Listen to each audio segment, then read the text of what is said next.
Pak Prabowo itu punya kelemahan besar sebagai seorang presiden, di mana beliau memiliki otoritas, tetapi tidak memiliki sistem indrawi yang memadai untuk mengetahui apa yang menjadi harapan, cita-cita, dan keinginan dari rakyatnya. Dan beliau tidak bisa mengetahui juga apa yang sebenarnya terjadi di bawah sana. Jadi Pak Prabowo itu nggak tahu soal kehidupan. Salah satu yang saya contohkan di video saya dan di konten Pak Deddy itu adalah bahwa ketika Pak Prabowo entah gimmick atau tidak itu bertanya, buzzer itu apa gitu. Oh, yang waktu Prabowo menjawab Iya. dengan wartawan-wartawan Iya, senior itu ya? itu siapa? Pak Alvito kalau nggak salah dia nanya seperti itu. Kemudian Pak Prabowo Iya, Alvito. Alvito. hah, buzzer itu apa? Itu pura-pura nggak tahu kali ya? Nggak mungkin lah. Semoga. Tapi kalau pura-pura nggak tahu berarti ya sama buruknya berarti kan. Berarti gimmicknya tuh udah keterlaluan gitu. Tapi kalau misalkan dia beneran nggak tahu, apa yang dibicarakan sama masyarakat dia nggak tahu.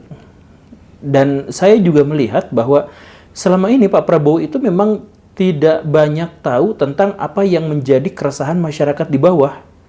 Bener-bener nggak tahu gitu. Jadi undang-undang TNI, dia tuh yakin bahwa ini tuh didukung oleh banyak orang, bahwa misalkan Indonesia akan menjadi negara ekonomi terbesar. Beliau tuh masih percaya dengan yang seperti itu gitu. Dan karena apa? Ya karena dari pembisik-pembisik terdalamnya, dari orang-orang yang di sekelilingnya. Dan ada bukan satu orang yang berkata kepada saya, dan ini adalah saksi mata yang pernah bergaul dengan Pak Prabowo. Mereka itu mengatakan bahwa Pak Prabowo itu kadang-kadang kaget kalau dikasih tahu sesuatu tentang rakyat gitu. Hah? Oh gitu ya? Oh, saya nggak tahu. Nah, karena apa? Ya karena ketergantungan Pak Prabowo pada orang-orang terdekatnya. Dugaan saya adalah Pak Prabowo itu kan adalah orang yang terlalu sering dikhianati. Karena itu beliau itu sangat-sangat verifikatif terhadap informasi-informasi. Dan karena verifikatif itu semakin tua, itu semakin sulit untuk melakukannya, memverifikasi itu. Maka beliau ketergantungan sama orang-orang terdekatnya saja. Jadi mau kenyataannya A, kalau dibisikannya B, ya akhirnya jadi B gitu, menurut beliau itu. Makanya saya sindir kemarin juga adalah Pak Prabowo itu adalah orang yang 2 kali sujud syukur atas kekalahannya dalam pemilu. Pemilu yang pertama, semua media mengatakan pemenang Jokowi. Dia gara-gara orang terdalamnya, lingkaran survei di dalamnya itu ngomong Sujud syukur dulu ya? menang, ya dia yang sujud syukur gitu karena yakin dengan bisikan dari orang dalamnya. Iya. Kalau sekali gitu wajar, 2 kali. Iya. Ya, artinya Gara-gara quick count itu ya? Ya quick count juga kan memenangkan Pak Jokowi. Quick count memenangkan Pak Jokowi, media sebagian besar juga memenangkan Pak Sujud syukur Jokowi. dulu ya? Tapi sujud syukur karena apa? Ring terdalamnya mengatakan dia yang menang gitu. Oke. Coba kalau misalkan terus-terusan seperti ini, bisakah Pak Prabowo bertahan sampai 2027? Kalau misalkan terus-terusan dia gak denger mahasiswa ngomong, dia gak tahu realitas, dia hanya dari orang yang membumbui Indonesia emas tahun 2045, bahwa Indonesia bonus demografi sampai dari tahun 2030 dan sebagainya. Kalau memang seperti itu terus, ya kapan dia bisa memahami apa yang terjadi? Kalau dia tidak paham apa yang sesungguhnya terjadi, bagaimana dia sebagai presiden menghasilkan kebijakan-kebijakan yang solutif? Tapi Guru Gembul puas gak dengan jawaban Prabowo saat kemudian ditanya sama Nana? Enggak, yang mana yang memuaskan? Iya kan? Gak ada satupun di obrolan berapa 2 jam 3 jam tuh yang memuaskan, itu enggak ada. Saya nonton semuanya sampai saya lebih banyak ingat pada penanyanya daripada jawabannya. Saking itu kan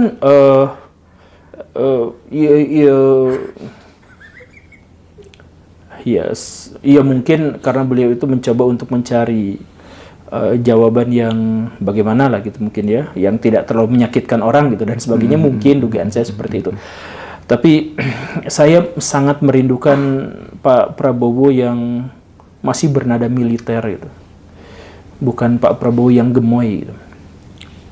Petrus bisa berlaku dong kalau bernada militer? Bukan, Pak Prabowo itu gak akan berani melakukan Petrus karena gini nih Pak. Pemimpin otoriter itu kadang-kadang baik, Tapi syarat utama menjadi pemimpin otoriter itu adalah bahwa dia harus memegang penuh otoritas. Kalau misalkan dia jadi pemimpin otoriter tapi lemah, maka dia digilitin. Jadi kan di Prancis dulu tuh ada 3 orang pemimpin yang tiga-tiganya otoriter. Yang pertama adalah Louis XIV, lalu anaknya atau keturunannya Louis XV, kemudian Louis XVI. Louis XIV menjadikan Prancis sebagai kekuatan Eropa terbesar kedua setelah Inggris dengan otoritarian.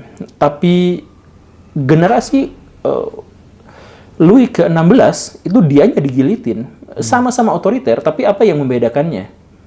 Louis ke-16 itu tidak memiliki kekuatan, tidak memiliki power, terlalu tergantung pada para penasehatnya, terlalu senang dengan wanita yang menjadi istrinya, terlalu senang dengan kehidupan yang bermanja-manja, dan karena itu ketika dia menerapkan apa yang dilakukan oleh kakeknya, maka Prancisnya hancur, revolusi, kerajaannya hancur, berdarah-darah, dan selama lebih dari 100 tahun Prancis tidak baik-baik saja.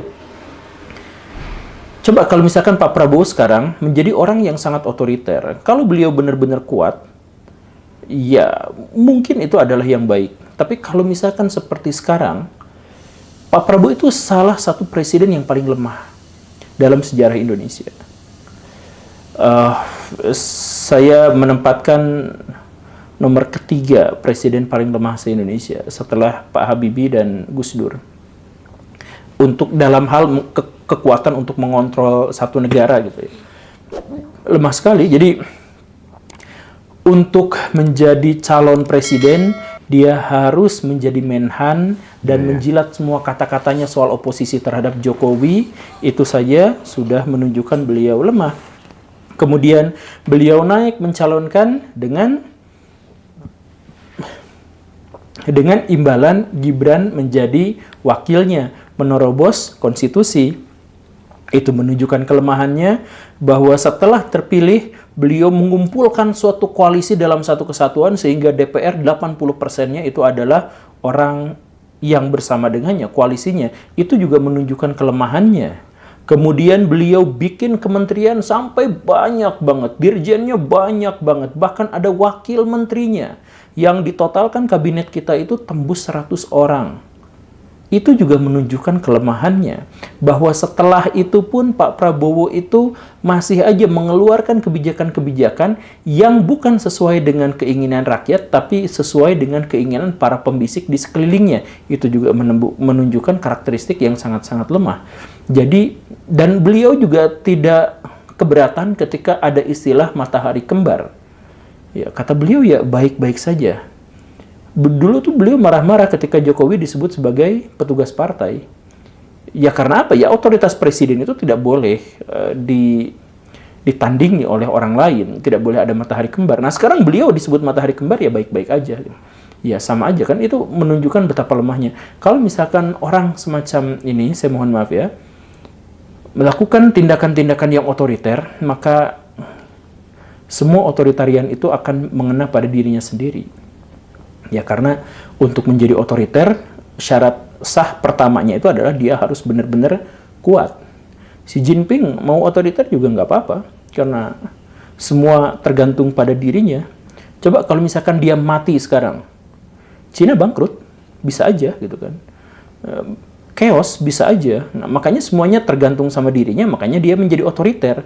Jadi ibaratnya misalkan gini lah, dalam satu kelompok 10 orang, saya jadi orang yang paling kuat di sana, paling jago berantem, paling tahan bacok, mantranya paling banyak, kesaktiannya paling banyak. Saya otoriter, maka orang-orang itu ya tetap bungkam dan nggak punya pilihan. Okay. Tapi kalau saya jadi anak paling kecil, paling sakit-sakitan, kemudian saya nyuruh, woi kamu yang gede-gede harus gini, ya digebuk sayanya. Pak Guru, terlepas dari kasus salah ucap tentang kepala babi kemarin sama tradisi yang dianggap tradisi wamen itu ya. Itu ada yang bisa dikasih pujian nggak tentang kabinetnya Pak Prabowo? Pujian untuk kabinet Pak Prabowo. Saya butuh waktu beberapa jam untuk berpikir. Pujian apa ya? Tapi sama sekali nggak pantas ya 2 kasus kemarin itu ya yang komunikasinya buruk banget gitu. Iya, saya juga bilang di podcastnya Pak Deddy itu bukan komunikasi yang buruk. Itu karena mereka gak kenal realitas. Mereka tuh mengira itu tuh benar kata-katanya, bukan salah ngomong. Mereka mengira itu tuh benar gitu. Ketika yang Wamen ngomong di palak ormas itu kan biasa gitu. Tradisi Lebaran gitu. Dia tuh mikirnya, dia mimik mukanya apanya nggak merasa bersalah dengan kata-kata itu. Ya karena dia mengiranya begitu. Saking dia tidak tahu apa yang terjadi di masyarakat. Gitu kan. Kemudian yang soal kepala babi itu gitu. Dimasak aja. Ya dimasak aja. Saking dia tuh tidak tahu betapa demokrasi di Indonesia itu terancam gitu. Itu siapa yang ngirim kepala babi itu? Apakah tukang judol? Apakah apa? Ya seharusnya itu kan yang dipikirkan, tapi dia agak mikir ke arah sana ya. Ya baik-baik saja kok semuanya juga. Ya kayak gitu, makanya dijadikan guyonan. Kayak Komeng yang bikin guyonan itu kan. Ya seperti itu. Jadi itu bukan salah ucap. Itu adalah karena mereka tidak tahu apa yang sebenarnya terjadi di masyarakat.